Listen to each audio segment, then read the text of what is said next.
Oke, selamat pagi anak-anakku semuanya. Selamat pagi Ibu Ibu. Muni Selamat pagi yang Ibu. cantik. Halo Bu Moni. Aduh, Halo, kangen gimana sekali dengan kabarnya Ibu. hari ini? Kangen Baik Bu, Ibu, kangen kangen Sehat, sama seminggu Ibu. Bu. nggak Aduh, ketemu. Sehat, Bu. betah Bu Oke, kalau Ibu masuk Bu. Aduh, oke, sebelum mulai pelajaran agama kali ini, kita akan berdoa dulu. Di sini hadir semua ya? Ada yang nggak hadir Bu. masuk? Hadir Bu, Hadir saya semua aja yang ya? mimpin doa Bu. Saya Bu Eko Bu, Oh saya ya, yang mimpin doa. oke. Silahkan Nak Eko mimpin doa. Siap. Teman-teman kita berdoa ya. Dalam nama Bapa dan Putra dan Roh Kudus. Amin. Tuhan Yesus, kami senang sekali hari ini bisa bertemu dengan Bu Monica. Kami mau belajar agama. Berkati kami Tuhan Yesus, semoga pelajaran kami dapat berlangsung dengan baik dan lancar, dan kami boleh memperoleh ilmu dari apa yang diajarkan oleh Bu Monica, dan teman-teman kami juga bisa mengikuti dengan baik. Berkati kami selalu Tuhan Yesus, dalam namamu kami berdoa dan memohon. Amin. Dalam nama Bapa dan Putra dan Roh Kudus. Amin. Terima kasih sudah memimpin doa. Nah, pada pagi hari ini kita akan belajar pelajaran agama Katolik tentang bersikap kritis dan bertanggung jawab terhadap media massa. Nah,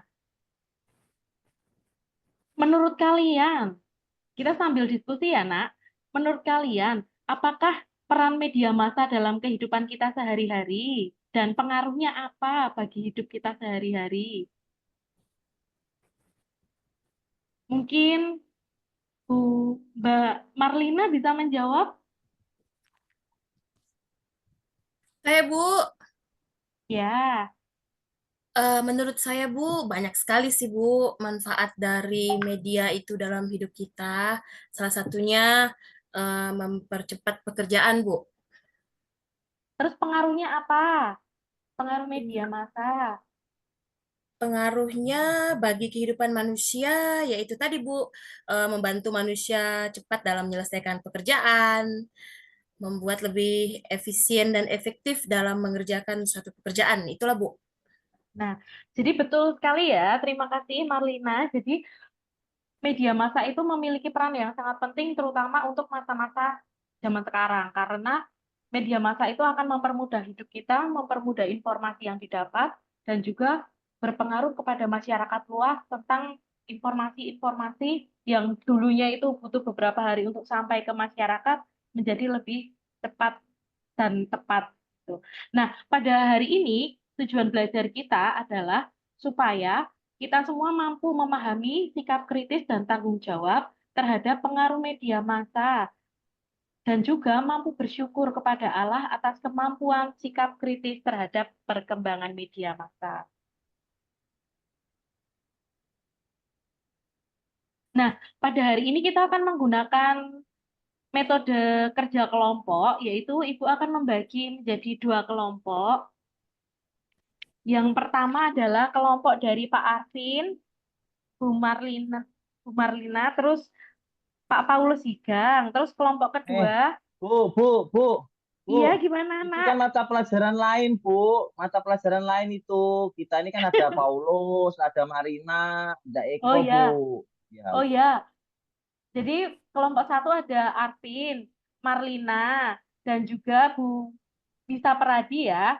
Terus yang kelompok kedua ada Paulus, lalu Romian, ya. Bu tega sama saya. Nah, kita lanjut Ya, ya. Jadi kelompok pertama akan membahas mengenai menganalisis berita tentang bullying anak SD. Lalu kelompok kedua menganalisis berita hoax tentang adanya bom. Nah, kita akan melihat beritanya bersama-sama. Ini tugas untuk kelompok satu.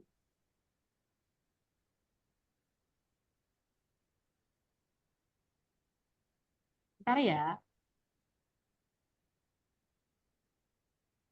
Siswa sekolah dasar mengalami perundungan oleh sejumlah pelajar SMA di Kota Bekasi, Jawa Barat. Peristiwa ini viral di media sosial. mirip Romian itu ya pembawa berita tuh. Ya Dalam Bu ya. rekaman video terlihat bocah yang masih menggunakan seragam SD merah putih ini dikelilingi sejumlah pelajar SMA. jahat nian yang SMA itu, Bu. Anak SD sudah Bu, saya dibully. takut Bu lihat SD ini video kayak mendapat gitu. perlakuan Kasihan, perundungan Bu. dari sejumlah siswa berseragam putih abu-abu. Namun sang siswa SD itu berontak dan melawan pelajar Tuh SMA dengar tersebut. Paulus tuh, kamu tuh yang suka bully tuh Paulus. Aksi perundungan terjadi setelah kelompok pelajar SMA kala bermain bola dari siswa sekolah dasar. Atas kejadian ini, orang tua korban mengaku menyesalkan aksi perundungan yang menimpa anaknya.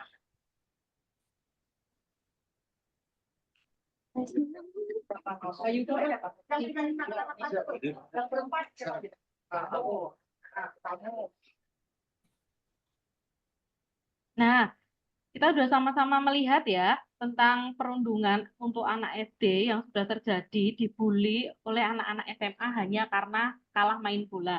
Nah, tugas kelompok 1 adalah menjawab pertanyaan sebagai berikut, yaitu bagaimana bentuk dan jenis dari perundungan tersebut, lalu dampak psikologisnya bagi orang yang mengalami perundungan, dan yang ketiga, apa yang dapat dilakukan untuk mencegah supaya tidak terjadi perundungan atau bullying. Jadi ada 3 tugas. Yang pertama, mencari penyebabnya, terus dampaknya, dan yang terakhir mencari solusi supaya tidak terjadi perundungan lagi di kemudian hari. Nah, untuk tugas kelompok yang kedua, menganalisis berita tentang penyebaran hoax, adanya bom di mall di NTT. Oke, kita akan sama-sama melihat beritanya. Jangan main-main sama medsos, ya, seperti yang dilakukan MYF yang merupakan nama Facebook Laimor alias Beatrice Lahoan. Candaannya di Facebook merujuk ancaman penjara. Mahasiswa semester 10 di salah satu perguruan tinggi negeri di Kupang, Nusa Tenggara Timur ini diamankan Subdit 2 Ditreskrimum Polda NTT. Yang ditangkap di kosannya di Kelurahan Kusapa antara meneror bom Transmart Kupang yang baru saja diresmikan oleh Gubernur NTT. Ancaman bom itu ditulisnya sebuah grup Facebook. Ya, upload tersebut kurang lebih 30 sudah kita monitor, kita lakukan ya, disyukur siang hari sudah kita bisa temukan ataupun kita ungkap berdasarkan bukti. Pelaku mengaku ia dalam keadaan sadar dan hanya iseng membuat status ancaman di dalam grup Facebook. Namun pelaku menyesali perbuatannya dan meminta maaf kepada seluruh masyarakat yang resah akibat postingan. Dan pelaku sudah ditetapkan sebagai tersangka. Polisi amankan sejumlah barang bukti berupa hasil screenshot status Facebook serta 1 buah handphone. Ya, akibat perbuatannya itu mahasiswa Fakultas Peternakan ini dikenakan Undang-Undang ITE dengan ancaman hukuman di atas 5 tahun penjara. Pada kesempatan ini saya meminta maaf kepada yang pegang yang saya beranggapan stafin saya anggapan juga pribadi masyarakat. Nah, jadi tadi kita sudah bersama-sama melihat tentang berita, penyebaran berita hoax, adanya ancaman bom di Transmart di NTT yang dilakukan oleh salah seorang mahasiswa yang ternyata itu penyebabnya adalah karena iseng aja. Jadi memang ada banyak berita hoax yang terjadi di masyarakat. Nah, tugas untuk kelompok kedua yaitu menjawab pertanyaan tentang berdasarkan berita tersebut, telah dilihat bagaimana hoax tersebut disebarkan melalui media massa dan platform digital. Itu gimana terjadi. Lalu bagaimana tanggapan pemerintah atau otoritas setempat terkait adanya berita hoax tersebut. Lalu langkah apa yang dapat digunakan untuk mencegah berita hoax di masa yang akan datang. Oke, Bu Monika kasih waktu 30 menit ya untuk berdiskusi bersama antara kelompok 1 dengan anggotanya dan kelompok 2. Nanti akan kita presentasikan di akhir pelajaran. Oke, Ya, gimana? Bu. Ada Ya, pertanyaan? Bu. Oke, Ya, terima Bu. kasih.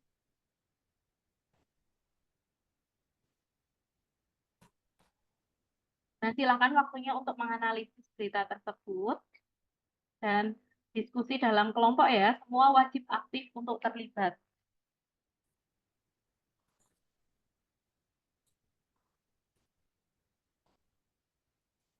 Sudah? Gimana Udah anak-anakku dong, Bu. sudah? Cepet kami. Ya, mantap. Nah, jadi sekarang kita akan memasuki tentang penyelidikan individu ataupun kelompok, yaitu tentang menganalisis dampak positif maupun dampak negatif dari media massa. Lalu menguraikan tentang pentingnya berpikir kritis dan bertanggung jawab terhadap pengaruh media massa. Nah, ini silakan dikerjakan, waktunya 15 menit. Jadi berita tadi direfleksikan tentang dampak positif dan negatifnya. Berikut juga tentang pentingnya untuk berpikir kritis dan bersikap bertanggung jawab terhadap pengaruh media massa. Ada pertanyaan atau ada yang belum jelas? Jadi tugasnya 2 ya, Bu? Iya, 2. Yang pertama menganalisis video, yang kedua menjawab pertanyaan ini.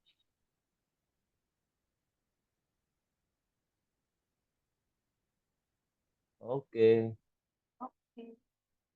Oke, waktunya sudah ya. Nah, silakan pertanyaan yang tadi sudah kalian jawab, dituliskan, lalu nanti akan dipresentasikan di depan kelas ya, anak-anak. Nah, sekarang kita masuk ke presentasi kelompok. Untuk kelompok pertama tentang berita pembulian anak SD yang viral di media massa. Oh iya, kelompok 1, Pak Arvin. Mas Arvin deh kok, Pak. Maaf ya, Mas. Silakan sebagai perwakilan kelompok Iya, Mas Arvin. Gimana, Bu? tentang berita bullying anak SD. Baik, Mungkin terima supaya kasih. lebih jelas saya share pertanyaannya ya. Ya, Bu, ya. Jadi bagaimana bentuk pembuliannya anak SD tersebut, penyebabnya? Nah, bentuk bullying yang saya lihat tadi itu adalah kekerasan fisik. Kekerasan Dan fisik. Ya, ya, apalagi Bu, bentuk dan jenis. iya. Nah, itu Bu menurut saya, Bu. Ya, terus dampaknya apa menurut Nah, Mas Arvin? dampaknya Dampak psikologisnya. dampaknya itu anak ya merasa tertekan begitu ya. Psikologisnya juga, Bu, pasti ada rasa trauma, kemudian dia juga mengalami mental yang down begitu. Nah, jadi bisa menyebabkan mentalnya down, terus anak mengalami trauma mendalam. Lalu, apa yang dapat dilakukan untuk mencegah kasus bullying terhadap anak atau orang-orang di sekitar kita? Menurut Mas Arvin apa? Coba. Nah, menurut saya, Bu, kesadaran diri sendiri sih, kalau misalnya kita eh, korban, ya pasti kita juga merasa tidak menginginkan yang namanya eh, bullying ini, karena dampaknya itu kan sangat berbahaya, Ibu. Maka kesadaran sendiri, itu aja menurut saya, Bu. Nah, terima kasih Mas Arvin, jawabannya sudah sangat bagus. Jadi memang dari berita tersebut kita mengetahui bahwa ada yang namanya bullying, terutama sudah menjalar di anak-anak, termasuk anak didik kita. Nah, jadi cara mengatasinya yaitu dengan menekankan saling mengasihi antar semua orang. Jadi tidak membeda-bedakan. Terus kita harus memahami orang lain, dapat menghormati orang lain, dan juga mampu untuk saling menjaga satu sama lain supaya tidak terjadi pembulian di kemudian hari. Lalu untuk kelompok kedua, silakan mempresentasikan tentang berita hoax adanya bom di Transmart NTT. Ini ya pertanyaannya. Berdasarkan berita yang telah dilihat, bagaimana berita hoax tersebut disebarkan. Kelompok kedua, nak Paul. Disebut, Bu sedih saya itu. Bu, jadi gini Bu, tentang berita hoax tadi ya Bu ya, yang katanya ada bom dan segala macam. Itu menurut saya itu berbahaya sekali Bu, hoax itu. Kenapa begitu? Menurut kelompok kami itu sangat berbahaya. Kenapa? Karena itu bisa mempengaruhi orang Bu, lalu kemudian orang menjadi percaya, Lalu kalau ternyata beritanya itu berita salah, itu bisa diikuti orang, Bu. Kayak contohnya misalnya tentang berita bom tadi, Bu.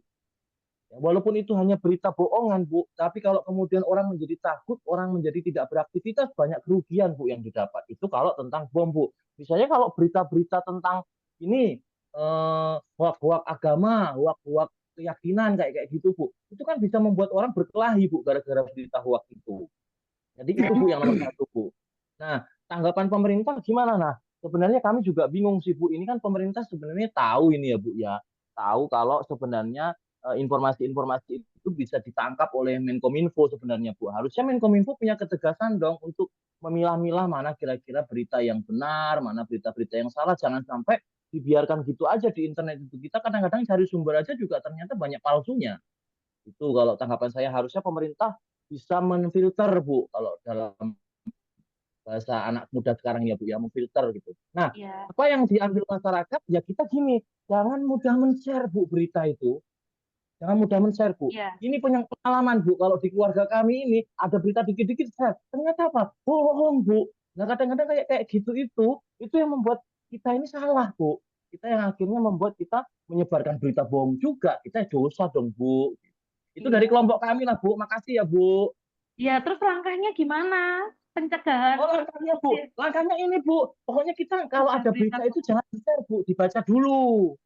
Dibaca Habis dibaca dulu. harus gimana? Nah, jangan mudah kemudian terima share, nanti nggak dibaca. Kalau Iya. itu beritanya positif, kita share, Bu. Kalau beritanya nggak positif, kita biarin aja, kita hapus aja gitu. Kalau misalnya melalui WA ya, Bu, ya. Atau kalau melalui Ya, jejaring sosial yang lain. Itu deh, Bu. ya. Makasih. Oke, terima kasih Mas Eko. Jadi memang sudah betul ya yang diungkapkan oleh Mas Eko. Yang pertama adalah cara mencegahnya yaitu dengan kita itu memahami beritanya. Lalu langkah berikutnya adalah memverifikasi atau memastikan bahwa berita tersebut benar atau tidak sebelum kita menyebarkan. Dan juga kita perlu memahami bahwa ada dampak ketika kita itu menyebarkan berita palsu melalui media massa atau media sosial, yaitu ada sanksi tentang Undang-Undang ITE atau Undang-Undang Teknologi dan Informasi melalui elektronik yang bisa membuat orang itu dipenjara hanya gara-gara iseng. Contohnya tadi menyebarkan berita bom, adanya bom. Apabila itu benar-benar terjadi, orang jadi panik. Satu mall Transmart bisa bingung, kalang kabut untuk melarikan diri. Atau mungkin orang jadi tidak percaya lagi apabila ada berita-berita, misalnya ternyata ancaman bomnya itu beneran. Nah, sehingga membuat orang menjadi sulit percaya. Tentunya hal tersebut akan sangat merugikan. Nah,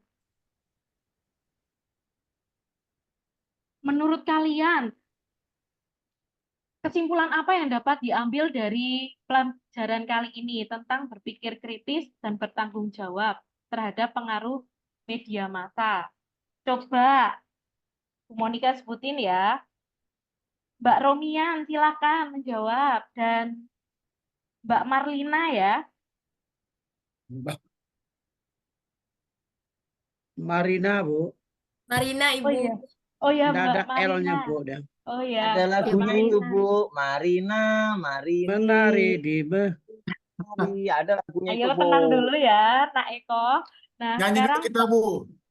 Pak Eko Bu lupa, Monika, Bu. Dia nyanyi sakit dulu, perut nyanyi. tadi, Bu. Dia lupa kalau Marina, dia sakit perut, Bu. Lihat Ibu. Biar dia, Ibu. udah sabar. sembuh. Udah sembuh si Eko, Bu. Gimana, Yo, Ibu? Nak Marina. Ya, Ibu, pertanyaannya apa, Ibu? Diulang, Ibu. Menurutmu seberapa penting untuk memiliki sikap kritis dan bertanggung jawab terhadap pengaruh media massa? Menurut saya sangat penting, Ibu, karena itu apa ya, berguna untuk diri sendiri dan bagi orang lain juga. Misalnya kita menerima informasi, jangan langsung ditelan mentah-mentah gitu kan, Bu. Jadi istilahnya difilter, disaring dulu, sehingga setelah itu kita sebarkan. Kalau memang itu berita hoax, mungkin akan ketahuan gitu kan. Kalau misalnya itu berita yang benar, nah kita share, berarti masyarakat lain juga menerimanya gitu. Jadi lebih banyaknya itu kita lebih kritis menghadapi atau menerima hal-hal baru dari media. Itu menurut saya, Ibu. Ya, terima kasih Nak Marlina, bagus sekali jawabannya. Lalu Dari Ibu Mbak udah nanya saya, Romian. Bu. Iya, Ibu gimana? udah nanya saya kah? Ya. Lalu kalau sudah ada berita sedikit, mereka share terus ya. Padahal berita itu belum tentu benar. Nah, gara-gara berita itu, kadang-kadang ibu-ibu itu berkelahi di tempat saya itu. Dan saya seru saja lihat mereka dan ya saya kira bahwa mereka itu tidak bijak sebenarnya menghadapi atau menyimak berita-berita yang ada terutama di media sosial. Nah, kalau menurut saya, ya Bu ya, baik kita semua lah lebih harus bijak lah. Jangan langsung jika ada berita itu, jangan langsung main share. Kita simak dulu, kita cari dulu kebenarannya. Itu saja sih Bu dari saya. Sudah diambil Oke. eko semua jawaban saya, Bu. Ya, terima kasih ya, Nak Marina dan Nak Paulus. Jadi memang sudah betul kesimpulan pembelajaran kita hari ini, yaitu berdasarkan tadi supaya kita tuh selalu bersikap kritis dan bertanggung jawab, yaitu sikap kritis adalah sikap untuk ketika menerima informasi tidak langsung diterima secara mentah-mentah, tetapi harus diverifikasi dulu kebenaran informasi tersebut sebelum disebarkan, dan juga sikap bertanggung jawab, atau kita bisa memahami bahwa setiap perbuatan kita itu mengandung konsekuensi dari hasil perbuatan kita itu sendiri. Misalnya menyebarkan berita bohong, tentunya konsekuensinya kita bisa ditangkap polisi karena menyebabkan kepanikan atau menyebabkan kerugian orang lain. Dan apabila menyebarkan berita baik, tentunya kita sudah membantu orang untuk memberikan informasi. Nah, kesimpulan dari pelajaran kita kali ini yaitu bersikap kritis dan bertanggung jawab terhadap pengaruh media massa di era digital, yaitu kita harus menerapkan berpikir kritis untuk menilai kebenaran dan relevansi informasi yang diterima. Hal ini mencangkup memverifikasi sumber, mengenali bias, dan juga menyebarkan informasi yang akurat dan tentunya bermanfaat. Tanggung jawab kita juga meliputi penerapan prinsip-prinsip moral dalam penggunaan media, serta membimbing orang lain untuk melakukan hal yang positif. Jadi, kita tidak hanya melindungi diri kita dari misinformasi, tetapi juga berkontribusi untuk lingkungan media yang lebih sehat dan etis. Nah, anak-anakku sekalian, kita masuk pada bagian refleksi hasil belajar.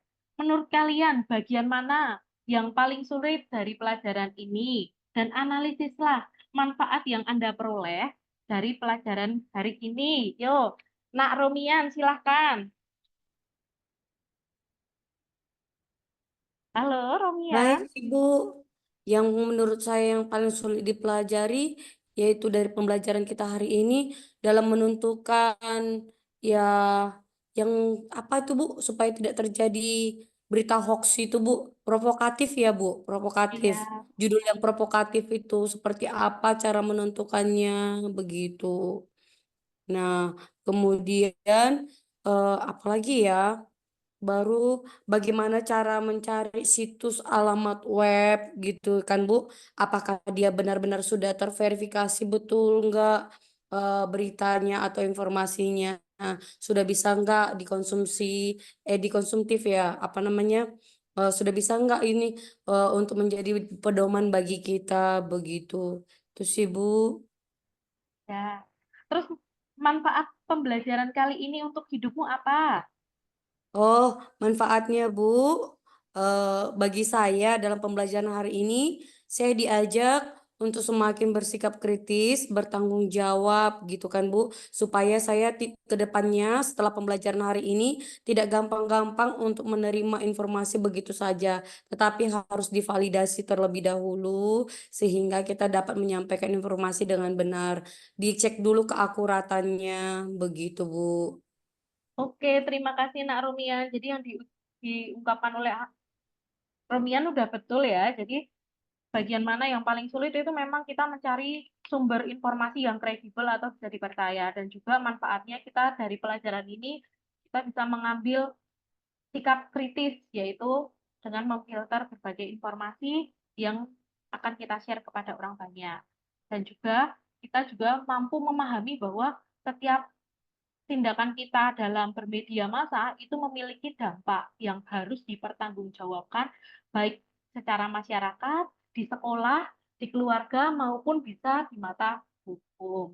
Nah, pada pelajaran berikutnya kita sudah sampai di kegiatan penutup, yaitu pada materi berikutnya kita akan melanjutkan tentang bersikap kritis dan bertanggung jawab terhadap pengaruh media massa berdasarkan ajaran Gereja Katolik pada pertemuan berikutnya.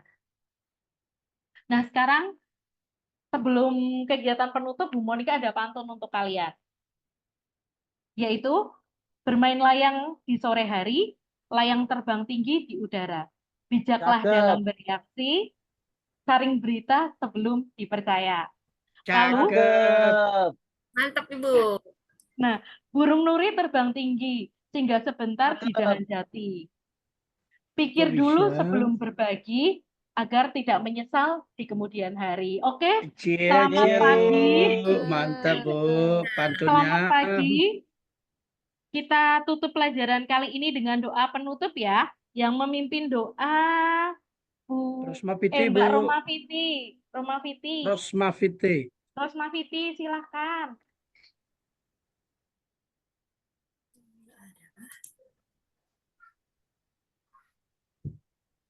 Mana Rosmafiti ini sakit apa? Nggak sekolah kayaknya, Bu. Masuk ya, Bu. Hujan, Bu. Oh ya, diganti aja ya. Ya, Bisa Bu. Pradi. Bisa, Bu. Oke. Kita nih jenak. Oke, teman-teman, mari kita dengan berdoa. Dalam nama Bapa dan Putra dan Roh Kudus. Amin. Allah Bapa yang Maha Baik, terima kasih ya Tuhan. Hari ini kami sudah belajar bersama Ibu Guru kami dan teman-teman kami bersikap kritis dan bertanggung jawab terhadap media massa. Ya Tuhan, semakin sehat kami Tuhan di dalam menjalani seluruh proses kehidupan kami. Terpujilah Engkau ya Tuhan, kini dan sepanjang segala masa. Amin. Dalam nama Bapa dan Putra dan Roh Kudus. Amin. Amin. Oke, terima kasih semua. Terima kasih anak-anakku. Silahkan mengikuti pelajaran berikutnya. Sampai jumpa, berkah dalam. Dadah. Terima kasih, Dang. Wah, wah, wah. Yang paling susah, Bu, Ibu enggak tanya Dadah, saya Ibu. apa yang paling susah di Ibu. pelajaran ini? Susah melupakan wajah dan senyuman kasih. Ibu.